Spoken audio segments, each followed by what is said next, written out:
Bonsoir et bienvenue dans cet espace de calme que nous partageons ensemble.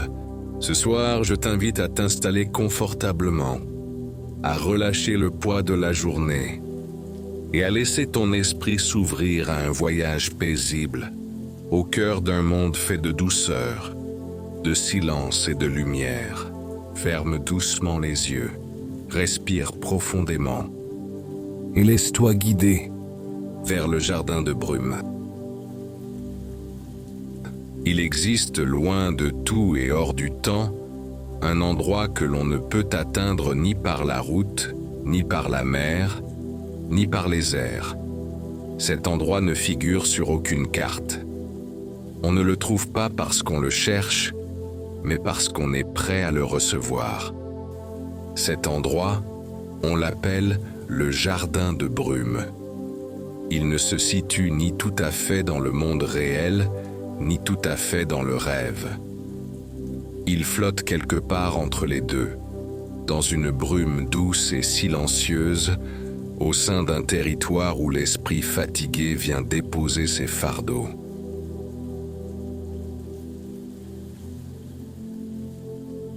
Dans ce jardin vit un homme nommé Elias. Personne ne connaît son âge, et même lui semble l'avoir oublié. Il porte des habits en lin souple, toujours propres, toujours froissés. Ses yeux sont gris comme l'aube, et son regard ne juge jamais. Elias ne quitte jamais le jardin. Il y veille, il y marche lentement, il y cueille des herbes pour faire des infusions. Et surtout, il écoute. C'est lui qui t'a accueilli ce soir. Tu ne sais pas comment tu es arrivé jusqu'ici. Peut-être que tu dormais. Peut-être étais-tu simplement assis, le regard dans le vide, les pensées trop pleines. Puis il y a eu ce moment, cet instant de silence entre deux respirations. Et dans ce silence, le jardin est venu à toi. Elias t'a offert une tasse d'une infusion tiède et parfumée. Tu n'as pas demandé ce que c'était. Tu as bu lentement. Et à chaque gorgée, ton souffle est devenu plus profond. Tu sentais déjà le sol s'éloigner sous tes pieds, comme si tu glissais vers quelque chose de plus vaste, de plus calme. Le jardin de brume s'est ouvert sans bruit. Te voici à présent sur un sentier moelleux, couvert de mousse. Tes pas ne font aucun bruit. Le sol est tiède, comme s'il se souvenait du soleil. Autour de toi, les arbres sont hauts et paisibles. Ils n'ont pas de nom. Leurs feuilles sont grandes, souples et bruissent doucement dans le vent. Certaines sont vertes, d'autres bleutées. Quelques-unes brillent comme si elles étaient faites de nacre. Une brume légère flotte partout, douce et fraîche, mais jamais froide. Elle caresse ta peau, se glisse dans tes cheveux, t'enveloppe avec tendresse. Ici, tu n'as rien à faire, rien à prouver, rien à comprendre, seulement être. Tu marches lentement. Ton corps est léger, tes pensées plus lointaines. Tu entends à peine le battement de ton cœur, comme une musique discrète et rassurante. L'air a une odeur d'herbe mouillée et de feu de bois. Tout respire la tranquillité. Tout est calme. Tu avances. Le sentier s'élargit. Tu arrives près d'un ruisseau. Il coule lentement, comme s'il ne voulait pas troubler le silence. Ses eaux sont transparentes, profondes, et quand tu regardes dedans, tu ne vois pas ton reflet, mais des images oubliées. Un visage aimé, un moment heureux, une soirée d'enfance sous la pluie. Rien de bruyant, juste des éclats doux, comme des pierres polies par le temps.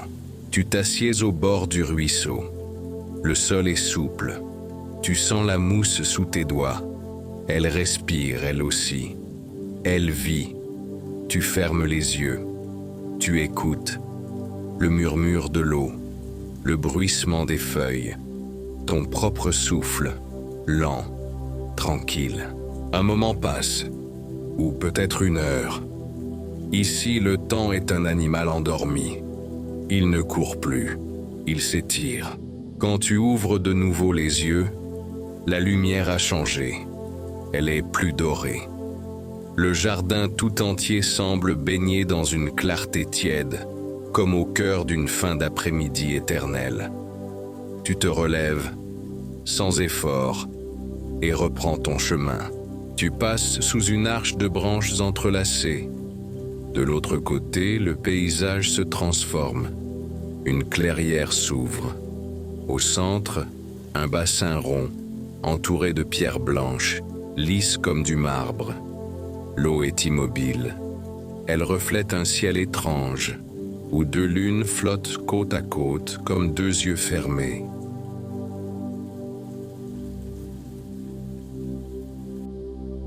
Tu t'assieds au bord du bassin, et là une silhouette apparaît. Elle n'a pas de visage, mais elle n'effraie pas. Elle est faite de brume et de lumière. Elle s'approche, s'assied près de toi. Elle ne parle pas, mais tu ressens sa présence comme une main posée sur ton épaule. Elle t'invite à déposer ce que tu portes. Les inquiétudes, les tensions, les regrets, tu n'as même pas besoin de les nommer. Ils sortent de toi comme une vapeur chaude, s'élèvent et se dissolvent dans l'air. Tu te sens plus léger, plus vrai. La silhouette t'indique une direction. Un sentier de pierres blanches mène à une roseraie. Tu t'y engages, porté par une paix que tu ne reconnaissais plus. Les roses sont grandes, aux couleurs infinies. Certaines sont bleues comme l'aube, d'autres dorées comme le crépuscule. Leur parfum t'enveloppe, te berce. Au centre de la roseraie, une fontaine chante. L'eau s'élève doucement, puis retombe en pluie fine. Tu tends la main. L'eau est tiède. Elle te touche, te lave sans mouiller. Elle te nettoie de ce que tu n'as pas dit, de ce que tu n'as pas su dire. Tu respires. Autour de la fontaine, des bancs en pierre. Tu t'assieds. Un banc tiède, sculpté comme un coquillage. Tu t'y allonges. Le ciel tourne lentement au-dessus de toi. Il devient mauve, puis indigo. Les étoiles apparaissent, une à une, comme si elles étaient appelées par ton silence. Tu fermes les yeux. Tu sens ton corps s'alourdir, mais c'est un poids doux, comme si tu coulissais lentement dans un lit d'air et de silence. Ton souffle est profond. Ton esprit se dissout dans le calme, et autour de toi, le jardin veille. Elias est là, quelque part. Peut-être t'observe-t-il. Peut-être prépare-t-il une autre infusion pour un autre visiteur. Le feu crépite dans la cabane. La brume danse au-dessus du sol. Tu n'es plus inquiet. Tu n'as plus besoin de mots, plus besoin de pensées. Tu n'es plus qu'un souffle, une pulsation, un battement lent dans la grande musique du monde. Le jardin est là, toujours. Et toi, tu peux y rester aussi longtemps que tu le souhaites. Il n'y a pas de fin, seulement une continuité douce. Si un jour tu choisis de repartir, Elias t'ouvrira les yeux en silence. Il te sourira. Et tu sauras que tu pourras revenir, chaque fois que le besoin s'en fera sentir. Mais pour l'instant, dors. Dors aussi longtemps que tu veux. Le jardin t'accueille. Le jardin respire avec toi. Et tout est calme maintenant. Tout est calme. Tu dors encore, mais quelque chose change dans le tissu de ton rêve. Une pulsation, une vibration douce, presque imperceptible. Le jardin lui-même semble l'avoir senti. Les feuilles cessent un instant de bruisser. La brume devient plus dense, comme si elle retenait son souffle. Puis une lumière apparaît. Pas une lumière vive, non. Une clarté discrète, douce, semblable à la lueur d'un souvenir heureux. Elle ne vient ni du ciel ni du sol. Elle est partout à la fois. Elle se glisse dans les branches, glisse sur ta peau, te réveille sans violence. Tu ouvres les yeux. Tu es toujours allongé sur le banc de pierre dans la roseraie. Les étoiles sont là, immobiles, mais la lumière étrange se superpose à elles, comme une promesse de passage. Et puis tu entends la voix d'Elias, pour la première fois. Elle est calme, profonde, ancienne comme les racines d'un arbre. Il est temps de voir le cœur du jardin. Tu te redresses. Il est là, debout près de toi, tenant une lanterne de verre dont la flamme ne vacille pas. Il ne te presse pas. Il t'offre sa main. Tu la prends. Elle est chaude, ferme, sans hâte. Vous marchez ensemble sur un nouveau sentier, pavé de pierres fines qui semblent briller légèrement sous vos pas. Le paysage change autour de vous. Les arbres deviennent plus rares, remplacés par des rochers polis et des étangs dormants. Un hibou passe silencieusement au-dessus de ta tête. Le silence est total, mais jamais vide. Le cœur du jardin n'est pas un lieu, dit Elias. C'est un souvenir que tu n'as pas encore eu. Un moment qui t'attend. Tu continues de marcher sans poser de questions, car ici tout s'apprend sans réponse. Enfin, au sommet d'une colline que tu n'as pas vue monter, un pavillon apparaît. Petit, de bois sombre et de papier blanc, il semble t'attendre depuis toujours. Elias t'invite à entrer. Tu ouvres la porte. Dedans, il n'y a rien. Rien, sauf un coussin au sol et une grande fenêtre ouverte sur un lac noir comme l'encre. Tu t'assieds. La brise entre, caresse ton visage. Elle sent l'amande, le bois mouillé et quelque chose d'ancien, de très ancien. Et puis, le lac s'éclaire. Une silhouette en émerge, marchant lentement sur l'eau. Elle te ressemble. Elle est toi, mais dans un autre temps. Une version de toi paisible, lumineuse. Elle ne dit rien, mais elle sourit. Et tu comprends, sans que rien ne soit dit, que cette part de toi existe encore. Elle n'est pas perdue, elle dort simplement. Elias est toujours là, derrière toi. Chacun porte en lui un jardin, murmure-t-il. Le mien est ici, le tien peut l'être aussi. Tu n'as qu'à t'en souvenir. Le double de toi s'agenouille au bord du lac, tend une main vers toi. Tu ne bouges pas. Ce geste n'appelle pas l'action. Il t'invite seulement à sentir, à t'unir, à reconnaître. Alors tu respires profondément, et soudain quelque chose se détend en toi. Une tension que tu ne savais pas porter. Un nœud, doucement défait. Tu te sens vaste, étendu, comme si ton esprit avait grandi. Le jardin est toujours là, mais il est en toi maintenant. Tu n'as plus besoin d'y marcher. Tu n'as plus besoin qu'on t'y conduise. Tu peux y retourner les yeux fermés. Il vit dans ton souffle, dans le silence entre deux pensées. Il sera là, demain, dans une tasse de thé fumante, dans la lumière d'un matin calme, dans un rire oublié. Elias s'éloigne déjà. Sa lanterne danse dans le vent. « Dors encore un peu », dit-il en s'effaçant dans la brume. Et tu fermes les yeux, une fois de plus. Mais cette fois, tu ne dors pas pour fuir. Tu dors pour retrouver. Tu dors pour te souvenir. Tu dors pour construire ton propre jardin. Et dans ce sommeil profond, nourri de paix et d'images claires, tu entends à nouveau le bruissement léger des feuilles, les eaux qui chuchotent, la lumière qui berce, la promesse qui veille. Ce n'est pas une fin. Ce n'est même pas un commencement. C'est simplement là, toujours là. Et tu y es, à nouveau. Tu dors encore, mais ton sommeil est devenu quelque chose d'autre. Il ne s'agit plus seulement de repos. C'est un espace, un lieu intérieur où des choses anciennes se déploient doucement. comme des pétales au soleil. Et dans ce lieu, tu te trouves à nouveau dans le jardin. Mais ce n'est plus la même lumière. Il est tôt. Très tôt, ce moment particulier, entre la fin de la nuit et le premier souffle du jour. L'air est d'un bleu très pâle, presque transparent. La rosée couvre chaque feuille, chaque brin d'herbe, chaque pierre. Le jardin entier semble tenir son souffle, comme s'il écoutait une musique venue de très loin. Tu te tiens debout au bord d'une prairie ouverte.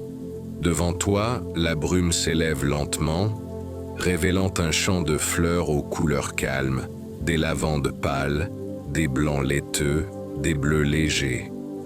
Il n'y a pas de bruit, sauf celui, très discret, des fleurs qui s'ouvrent.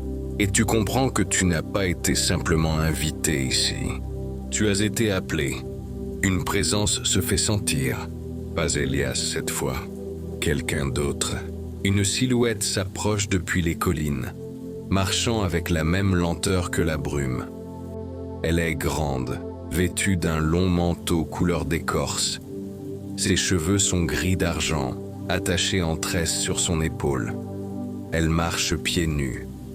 Et quand elle arrive à ta hauteur, elle ne dit rien tout de suite. Elle s'assoit simplement dans l'herbe et t'invite à faire de même. Tu t'assieds, le sol est tiède, moelleux. Elle te regarde avec des yeux d'un vert profond, comme un lac couvert de feuilles. « Je suis Lysandre, dit-elle enfin. Je garde les rêves semés. Tu ne comprends pas encore. » Alors elle sourit et tend la main vers le sol. Tu remarques qu'entre ses doigts, il y a de minuscules graines, brillantes, vivantes, presque mouvantes, chaque pensée oubliée, chaque désir doux que tu n'as pas osé exprimer, chaque élan de paix que tu as étouffé dans le tumulte du monde. Tout cela, tu l'as semé ici, sans le savoir. Et moi, je veille. Elle plante une graine dans le sol. À peine le fait-elle qu'une petite pousse surgit, puis une fleur, puis un arbre miniature. Tout cela en silence, sans effort. Le jardin pousse à travers toi, dit-elle encore. Et chaque nuit, tu peux le faire croître davantage. Tu n'as qu'à t'en souvenir. Un léger vent passe. L'arbre miniature agite ses feuilles. Des oiseaux invisibles chantent quelque part, très loin, comme un souvenir flou d'un matin parfait. Viens. Lysandre se lève et tu la suis. Elle t'emmène vers un bosquet circulaire, au centre duquel trône un miroir. Il est ancien, encadré de lierre et de branches tressées. Sa surface n'est ni en verre, ni en métal. Elle est liquide, comme un bassin vertical. Ce miroir ne te montre pas ce que tu es, mais ce que tu es en train de devenir. Tu t'en approches. Tu vois d'abord ton visage, mais ce n'est qu'un passage. Rapidement, l'image change. Tu vois des lieux que tu ne connais pas encore, mais que ton cœur reconnaît. Des visages inconnus mais aimés. Des moments futurs faits de paix, de lumière, de lenteur. Tu vois une version de ta vie où tout est simple, où chaque jour commence avec douceur et se termine avec gratitude. Le miroir ondule, l'image disparaît. Lysandre pose une main sur ton épaule. Rien de tout cela n'est loin. Ce sont des graines. Tu n'as qu'à les arroser chaque nuit, ici, dans ton jardin. Vous repartez ensemble à travers la prairie. Les fleurs te frôlent les jambes. Elles murmurent entre elles, comme si elles connaissaient ton nom. Quand vous atteignez une petite rivière, Lysandre s'arrête. « C'est ici que nos chemins se séparent, » dit-elle avec douceur. « Mais tu peux me retrouver, à chaque fois que tu sèmeras un rêve sans bruit. » Elle s'éloigne, lentement, disparaissant derrière un saule pleureur. Tu restes un instant seul au bord de l'eau, puis, sans vraiment réfléchir, tu enlèves tes chaussures et entres dans la rivière. L'eau est tiède, Elle ne mouille pas. Elle porte. Elle berce. Tu la traverses lentement. Chaque pas semble t'alléger davantage, jusqu'à ce que, de l'autre côté, tu te retrouves dans un verger. Des arbres bas et fruitiers, aux troncs noueux, te saluent doucement. Leurs fruits sont étranges. Certains brillent comme des lunes. D'autres semblent faits de souvenirs sucrés. Tu en cueilles un. Il est tiède dans ta paume. Tu le goûtes, et immédiatement un souvenir t'envahit. Une nuit calme d'enfance, un ciel étoilé au-dessus d'un toit, une voix familière qui chantonne une berceuse oubliée. Tu souris, le jardin te parle, il ne cessera jamais, et tandis que le ciel devient plus clair, qu'une aurore s'éveille doucement au-dessus des collines, tu sens ton corps s'alourdir, paisiblement, comme s'il était temps, à nouveau, de s'abandonner au sommeil profond. Celui qui ne craint rien, celui qui répare tout. Tu t'allonges dans l'herbe, tu regardes le ciel, les nuages sont lents, tout est paisible, et tu murmures, pour toi seul comme une promesse. Je reviendrai. Le jardin alors referme ses bras autour de toi, et tu dors, longtemps, doucement, sans fin. Le sommeil s'est installé comme une brume chaude autour de ton corps. Tu es allongé dans le verger, les bras ouverts, les paupières closes. Le vent passe lentement dans les feuilles au-dessus de toi, et chaque bruissement semble t'appeler par ton nom. Les arbres te veillent, les fleurs respirent. Le ciel devient plus clair, mais sans te bousculer. Ici, même le jour prend son temps. Et pourtant tu le sens. Quelque chose approche. Pas une fin, non. Un retour. Tu ouvres les yeux lentement une dernière fois. Devant toi, Elias est revenu. Il te regarde avec tendresse. Dans ses mains, il tient un petit carnet. Il est à toi, dit-il. Il contient tout ce que tu as semé ici. Tous les instants, toutes les images, toutes les émotions. Même celles que tu crois avoir oubliées. Tu le prends, le carnet est tiède. Il semble vivant presque. Tu l'ouvres. Les pages sont blanches, mais pas vides. En y posant le regard, tu vois des scènes, des reflets, des souvenirs du jardin. Et tu comprends, le jardin ne disparaît jamais. Il s'écrit dans ton cœur, dans tes gestes quotidiens, dans tes silences. Il est temps, dit Elias. Pas de partir, juste de te réveiller. Tu te relèves. Lentement, tu regardes une dernière fois les collines, la rivière, les bosquets, les fleurs, le ciel. Le vent change légèrement. Et le jardin te murmure « Tu peux revenir quand tu veux ». Alors tu fermes les yeux. Et dans ce souffle suspendu entre le rêve et le réveil, tu sens que tout est là, en toi. Le calme, la lumière, la lenteur, la paix. Tu respires, tu te rappelles, tu souris, et doucement, très doucement, le jardin se fond dans ton souffle. Tu es prêt à ouvrir les yeux ailleurs, mais tu n'oublieras jamais, car quelque part entre le monde et le rêve, le jardin de brume t'attendra toujours.